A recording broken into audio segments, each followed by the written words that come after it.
We told you last night about Viacom's restructuring and the suspension of its share buyback program. Today, investors sold shares, sending the stock down nearly 2%.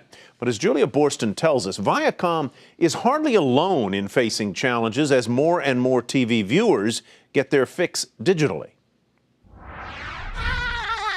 The company behind Nickelodeon's SpongeBob, MTV's Awkward, and Comedy Central's Jon Stewart, who leaves in December, has been struggling with plummeting ratings and ad dollars. Nickelodeon and MTV are very geared toward younger audiences, and they necessarily are fracturing more in their media consumption, things like YouTube and more short-form programming. Viacom announcing a massive restructuring, taking a $785 million pre-tax charge. With reports that CEO Philippe Dauman will lay off 400 employees, the company also announcing it will pause its $20 billion share repurchase program until October.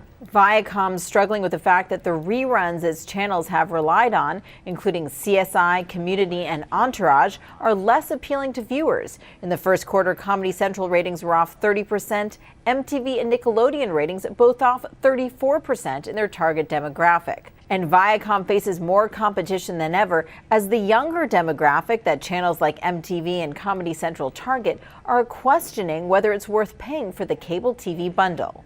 Viewers have an explosion of digital options. Viacom's restructuring comes as Time Warner launches a standalone streaming app, HBO Now. It's the company's first move outside the pay TV bundle.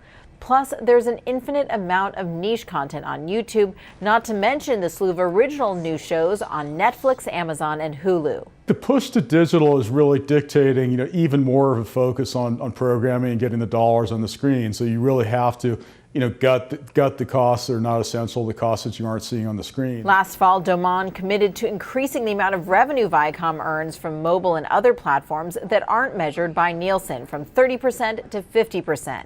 Now the company says it'll put savings from its restructuring into data analysis and tech development so it can compete better in this new digital content world. For Nightly Business Report, I'm Julia Boorstin in Los Angeles.